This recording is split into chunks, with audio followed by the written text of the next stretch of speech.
Some stories begin with a lie, but end with the truth we didn't know we needed. My name is Michael Latham, and this is the story of how pretending to be someone I wasn't taught me who I really am. It started one winter in a quiet coastal town in Maine. I was 35, between jobs, and struggling to find my place. One evening, at the small diner I used to visit, a man named Charlie, the town postman, told me about an elderly widow, Mrs. Eleanor Grant. "She's got no one left," Charlie said. "Lost her son years ago. Every week she still asks if there's a letter from him." Something about that image broke my heart. A mother, waiting for a letter that would never come. Charlie sighed. "She believes he had a child somewhere. She calls him the Heir." And that night, in a moment I still don't fully understand, I said something I never thought I would. What if I told her I was that heir? Charlie stared at me. Then he laughed, until he realized I wasn't joking. "Mike," he said, "that's crazy. You can't just show up pretending to be someone's family." But I wasn't thinking about the lie. I was thinking about that lonely woman, waiting for someone who would never walk through her door. The next day, I knocked on her porch, white paint peeling, wind whistling through the cracks. When she opened the door, her eyes, soft, grey, tired, studied my face. "Yes?"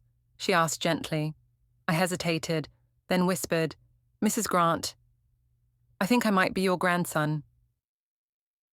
Her hands trembled. She didn't speak, then tears filled her eyes. "My grandson," she whispered.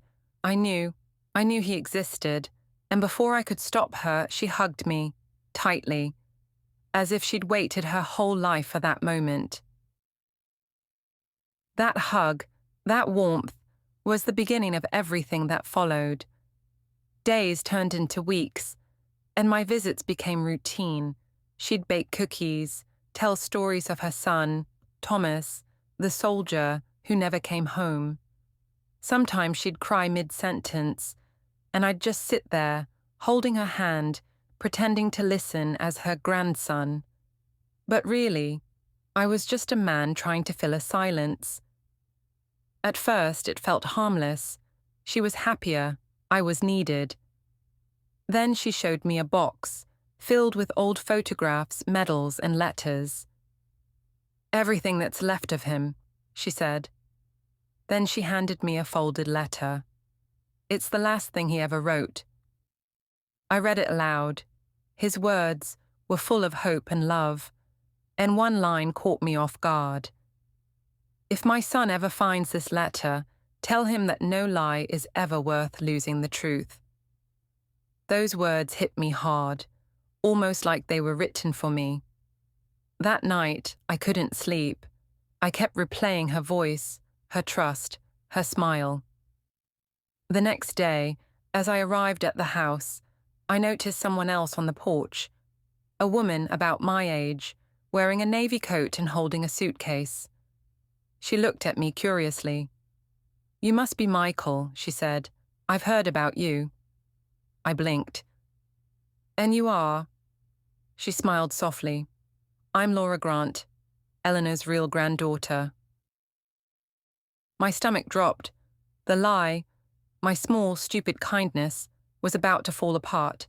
She studied my face, then said quietly, "I know you're not family, but whatever you did, you made her happy again." Before I could respond, the front door opened. Eleanor stepped out, beaming. "Oh, my 2 grandchildren together," she said joyfully. "Isn't that wonderful?" Laura looked at me, and I saw something unexpected in her eyes, understanding. She smiled for Eleanor's sake, and for that one afternoon, we both pretended. A few weeks later, Eleanor passed peacefully in her sleep. In her will, she left everything, the house, her letters, her memories, to her grandchildren, to both of us. Laura and I stood side by side at the service. No anger, no blame, just silence and the sound of ocean wind. Afterward, she said, "You did a kind thing, even if it began with a lie." I nodded. Maybe kindness doesn't always start clean, but it can still end pure. We stayed in touch after that, cleaned up the old house, read her letters together. And slowly, the strange bond that started from a lie became something real.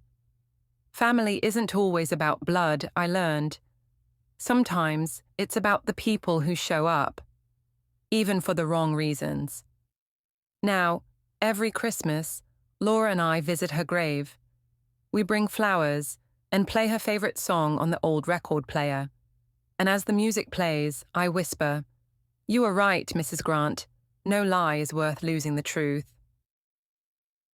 Moral: kindness can come from false beginnings, because even when intentions falter, love has a way of making things right. Thank you for listening to this story. If it touched your heart, please leave a comment below. Share your thoughts or a story from your own life. And don't forget to subscribe for more true emotional stories about forgiveness, love, and the lessons we find in unexpected places. Until next time, take care of each other and lead with kindness, even when it starts imperfect.